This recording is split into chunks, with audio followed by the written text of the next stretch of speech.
Hello and welcome into the Free Outside podcast. Thank you guys for being here. I usually start out with like an open or what we're going to talk about, but I first wanted to say just thanks everyone for supporting this. Started this podcast not knowing what it would be, and now we get over 500 views every episode, 500 listens every episode. So really happy, stoked, glad you guys are along for the ride and let me have the guests on that I want, hear my ramblings, and go from there. So thank you all for being here, and of course 5-star reviews on Apple, Spotify, anywhere. Leave comments on the episodes. It all helps, so thank you so much.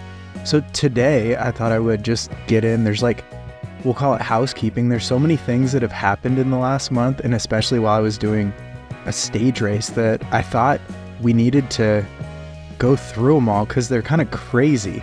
So I did this stage race, left, didn't use my phone for a week, pretty crazy. And you always think nothing is going to ever happen. It's like, the world doesn't really change. But while on this stage race, the Appalachian Trail overall record was broken by Tara Dower. Pretty incredible. Talked about that a little in the last pod. Camille Herron and her husband, Connor Holt, were busted for editing Wikipedia articles. And then, of course, the major storms in the southeast. I think it's considered the southeast, but it's right by the Appalachian Trail. So it's kind of crazy how it all connects to, and the community of Asheville's hit really hard. I have some friends out in that area, so definitely wanted to throw out that thinking about everyone out there and stuff too. But I wanted to get into this crazy story that is ego-driven. And I think the whole moniker with trail running and ultra running is that ego is not as big as like the community, the experience, what you're doing out there.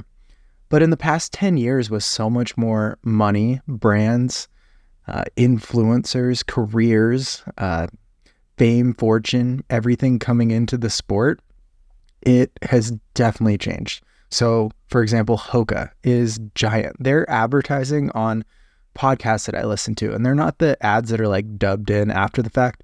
The hosts that have like the biggest podcasts in like sports media, because I listen to a lot of sports, they are doing ads for Hoka. And that company really started in, I believe, Europe as more like a trail running brand and pretty small, stuff like that. And now it's fashion forward, it's big, like some of the top people are wearing Hoka shoes on the runway. So this flows right into about 2 years ago, Lululemon came into the trail running space, and they kind of blew it up with this combination of fashion, function, and way more resources to push things forward. Like they did their Further event where participants ran for, I think, 6 days, and they went after world records, and they were doing a ton of science and papers on how the bodies performed will come out for years to come, which is really awesome. It was all female participants. I think there was less than a dozen of them out there. So it's a lot of research that hadn't been done, and that comes from having more money in the sport. So what I'm getting at is there are a lot of good things from things exploding, getting more popular, and blowing up. But on the flip side, there come a lot of bad things. So like competition, I think there's been a lot of discussion about doping. Even Javelina is doing drug testing for maybe randomly, and then the top 10. I just sneezed. Okay. Drug testing for the top 10, the winners of Javelina 100, because that flows right into Western states, and Aravaipa, definitely applaud them trying to make the sport cleaner. But doping's one of those things. It's more behind the mask. I talked about that in an episode a few months ago. But one of the starkest examples of what more money, more ego, more popularity, and how that drives people, I think, is this Camille Herron story. So she is undoubtedly one of the best in the world at running her modality, I guess you would say. So in trail running, there's trail races like 100 miles through this terrain, often mountainous. There's 100 miles flat where you either run loops. There's fixed time, duration stuff. There's stage races. There's all different distances, 50K, 50 mile, 100K, 100 mile. All those exist. Camille Herron's specialty, excuse me, I burped, a lot of bodily functions this morning. We'll see what's next. Camille Herron, she has records at like the 6-day world record. I think she had the 24-hour world record at some point. You can just comment and fact check me. But she set a bunch of these fixed time records. She's won races like Comrades, which is like a 50-mile road race. She's won Spartathlon, which is, I think, upwards near maybe 150-mile road race in Greece. It's pretty famous with a long history. So she's won and accomplished a lot of these things, thought of as one of the best runners, and she was one of the first people to get signed by Lululemon, which means elevated her status even more. And at that further event I mentioned, where she ran for 6 days, she set numerous world records. She showed that, incredible things can be done. But then a few weeks ago, it came out that her husband, Connor Holt, had been editing the Wikipedia pages of competitors or fellow best in the sport. And it's just kind of weird. So she's married. I believe Connor coaches her coach, her husband. He also coaches a number of other athletes. I'm kind of curious if they're sticking with him.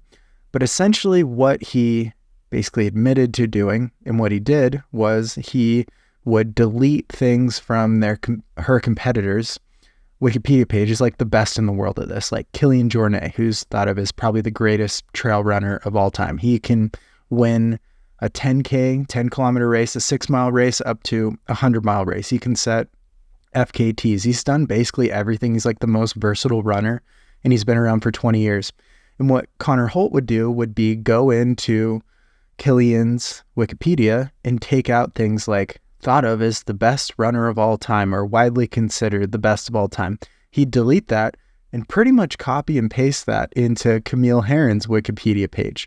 It was this low attempt at trying to bring down the others that are considered to be on the Mount Rushmore in order to elevate her own status. And it's just strange and really points to the fact that there is so much ego in trail, ultra running, through hiking, FKTs, and stuff like that. And I think it really shines through in something like this. I think if you zoom out even bigger, it points to almost avoiding failure or critics and taking into your own hands what people are writing about you. So Connor used two different Wikipedia logins to edit these articles, also about Courtney DeWalter and Jim Walmsley, basically all her peers that are equally successful or more successful.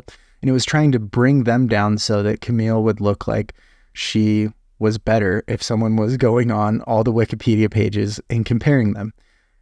And I don't know any other reason than ego or being driven by essentially maybe the wrong things that could drive something like this, because what brands are deciding who to work with based on the wording of a Wikipedia article? All the records have to be ratified. All the accomplishments are tracked and closely monitored out there, things like that. So it's just really strange that this is the level of taking your own future into your own hands.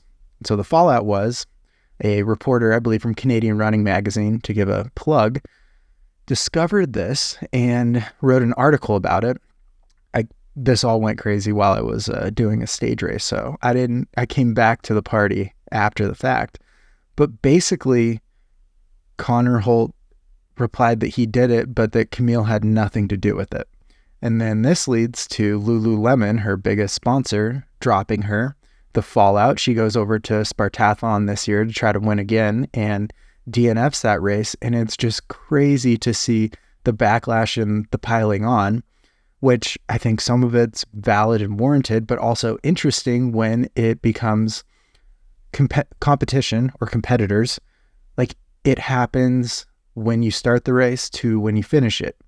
And then you've done your work, you've done what you did, and it kind of sits there for people to interpret and decide with what you did and how that impacts things. It's very much the mentality of FKTs. I believe Peter Bachman and Buzz Burrell, when they started the FKT pro boards or website or whatever and started tracking these, they kind of said, this is before like good GPS tracking watches and stuff like that. The mentality was like, take as much information or evidence, pictures, even like spot trackers or whatever was happening back then that you could use, put it out there, say what you did, and then let others interpret, ratify, that kind of thing. So it was like this community-driven approach of you go do the best you can at what you're doing, and then you put it out there, post it, and someone can come along and do it faster or say they actually had done it faster, something like that. But it's the mentality of you do your best between the start and the finish, and then from there, it goes into the community and can build on top of it and go from there. And another stark example, and contrary to Camille and Connor's aspect, is Courtney DeWalter was out at UTMB this year, and Courtney is probably the best ultra runner of all time, maybe male or female. Tough to compare, but just incredible what she's done with the versatility from, I think, like 50 miles up into 240 miles. Pretty incredible. But what she did was she went to UTMB and she was cheering on her competitors. She cheered on Katie Scheid, who ended up breaking Courtney's course record. And having had FKTs of mine broken, you feel a little sad, but you also broke someone else's record to get that record. And by breaking that record, it moves that target that you're shooting for higher. So it's like that knowledge that you can go faster. It's that push. So maybe you can't ever control the competition around you, but you can control what you're shooting for and your goals. So maybe you have that arbitrary goal of a course record, then it gets lowered, then you can go back and be faster the next time. So I think by having multiple grades and uplifting all of them, that makes all our times faster, all our things more incredible, and all of our self-worth and breaking down those barriers to what we can do a little bit more real, and I think just more fulfilling of, okay, I can push harder. Like the Garmire Trail FKT is just over 3 days. And I think me and Joe McConaughey have both held the record, but we both want the record under 3 days, if not breaking Francois' record. So I think that just he lowered it to 3 days, 1 hour, and then I lowered it by like 12 minutes or 15 minutes or something like that. But we both had this pang of regret that we couldn't lower it even further to give another number to shoot for. I think it's really interesting because it's less about being first. It's more about, can you go faster than you did before, faster than you thought you could. When I started through hiking, I couldn't even hold 20-mile days. I did my first day and it was like 15 miles. I couldn't even make it to Lake Morena. I climbed up the PCT up this like 1,000-foot ridge and was just spent. So I laid up my tent and slept there. My water filter broke the first day. I was carrying 55-pound pack. I tried to make up those miles, but I couldn't get on 20-mile pace, even though that was my goal for at least a week. So I grew, I learned from that. And now I've gotten to break down what I thought was possible, especially going like 75 miles in 18 hours on the Tahoe Rim Trail this year. It went terribly wrong, but it's still like a far cry from what I did when I started. So I think it's that uplifting thing that's so cool. And even on that trail, it was Adam Kimball and Curtin who had the record. So I was shooting for that number. And even though I didn't get it, I could still do something that was objectively pretty cool of covering 75 miles on foot completely unsupported, and that blew myself away once again. I think it's these things that are the little celebrated moments, and it takes that competition and those competitors to raise the bar, because when you're shooting into a void, you don't know what goal you're shooting for, what level you're trying to get to, what you can actually accomplish. But if someone else has, maybe you can be like, oh, well, I can possibly do that. Nick Fowler has actually said things like that about people unlocking that you can do 70, 80, 90 miles a day on a trail, and people are unlocking that and showing that's possible. Especially Kyle Curtin on the Colorado Trail this year took things to a whole new level, taking the record under 7 days. And that's under 7 days for like 490 miles of brutal terrain. So that's kind of my thoughts on how bad it is to bring down your competition. It sucks to lose. It sucks to lose a record. But by losing that record, that means that it's a higher mark to shoot for, whether for you in the future or for other people. Like, it's all building on each other, and we're all aiming to be the best or shoot to, fulfill ourselves or show that we can go further. So I think even on a through hike, when you start, it's like really hard to get to Lake Morena. That's 20 miles in. But by the end in Oregon and Washington, lots of people do like 50-mile days just to show themselves they can. And that's kind of that improvement across one specific endeavor. And so I think we just really got to be wary of where the ego comes in and how it's going to hurt the sport, through hiking, FKTs, ultra running in the future if we don't respect and uplift competitors, because that's how we're going to be the best. Like, if someone doesn't set a mark, we don't know what we can go for. If there's not a cutoff at a race, we don't know that we have to push a certain pace for the entirety of it in order to complete a 100-miler. Things like that. Like, even having let's say like a 36-hour course cutoff time for a 100-miler, then in your mind, you have to push it about 3 miles an hour average, even with stop time throughout, in order to finish that 100-miler. And that's that shove to do something that'll blow you away. It's a lot easier to just lay down and call it good when there's no motivation or push, especially when you don't know if you can even do what you're trying to do.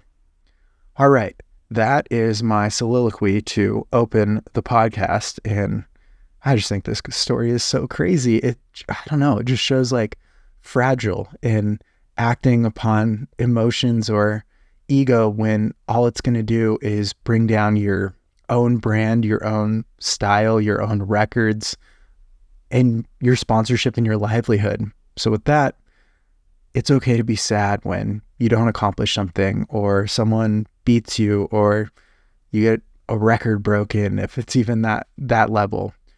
But at the end of the day, I think it should be celebrated, because that gives you a new, better mark to shoot for that shows you that humans, and yourself included if you're human, sorry, all my alien listeners, that you can actually go further and harder. Even Jamison Collins, who I coach, did the Oregon Coast Trail this year. He did the supported record, and a couple weeks before that, Nick Fowler broke the self-supported record, and it was a very stout time even for a supported attempt. And Jamison and I talked, and he wasn't sure if he could do it, but we just talked through like, well, this is what we want. We don't want like uncompetitive just cleaning up a record that you think you can get. We want you to hit that level where it's like, it's go time. I got to push. If I want to get the record, I got to lock in and go for it. So it's that mindset and just setting that level that you can go for. If your friend does a 50-mile day on the PCT, then something in you probably wants to be like, well, I want to see if I can do that. And I think that's what wow, butchered my really good bringing endorsement there. But I think that's what life is all about, is pushing that level higher and higher, getting the best out of yourself. And it often takes competition or others or these goals or support or just seeing that it's possible for us to realize that it's possible and go after it. So that is where we'll leave that. All right, other news that's pretty crazy. Did you guys see there's this drug that came out? It's called Lake. Maybe we'll call it Lake, LAKE, that they developed in Denmark that they developed to mimic the effects of strenuous exercise without moving. So it's pretty crazy. They've only used it in lab rats, and it can flush toxins and strengthen the heart. It lactate and metabolic function, along with ketone production, is upped by just taking this pill. So I just think it's pretty insane that we're looking for shortcuts and ways to do things. Like, maybe there's a benefit in a way that this flows into itself and compounds and helps people who can't exercise or maintain health or something. But it was a pretty crazy story to see come across, especially announcing that there's a shortcut to exercise, especially in a society where we're very driven by food, diet, exercise culture, that more feels like we want to post about what we're doing, post a picture of our food, post about our workout in the gym or our Strava Strava run versus actually enjoying the process of doing it. So being a very process-driven person, this rang some alarm bells and just thinking like, wow, where are we headed if now we have pills for exercise and staying fitter? Get into listener questions. I'm supposed to catch up on these because you guys are so awesome in sending them in. If you have a question or want advice, jeff@freeoutside.com. That's an email address if you know how to do email. But let's get into this. This is by Scott Cormer. Thank you for writing in. Longtime listener, first-time caller. On one of your Free Outside podcasts, you've mentioned BC skiing. I believe that means backcountry skiing. On another, I think you said sending questions for the podcast. So my winter-themed questions are, this is very fitting because it's like 75 in Bozeman, Montana still. So we'll get to winter someday, but I'm kind of enjoying the fall weather.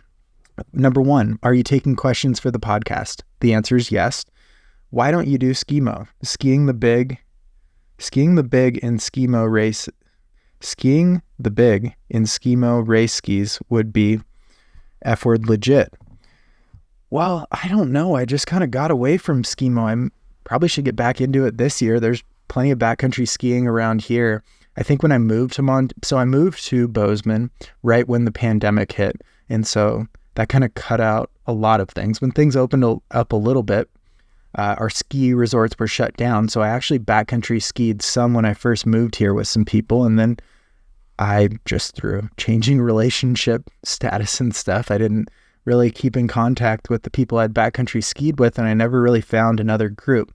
And so backcountry skiing is hard because you don't really want to go alone. Although I did that too much when I lived in Denver. I would just like maybe party all night and then drive up and ski like Hoosier Pass or something cool, or find like a mountain that I wanted to summit and ski out the top of it. So that was pretty cool, pretty dangerous. But why you want to go with someone backcountry skiing is because of avalanches and safety. And not only just because someone can rescue you from when there's an avalanche or something, but you want someone else's opinion on what's safe and what looks stable when you're actually doing these things out there.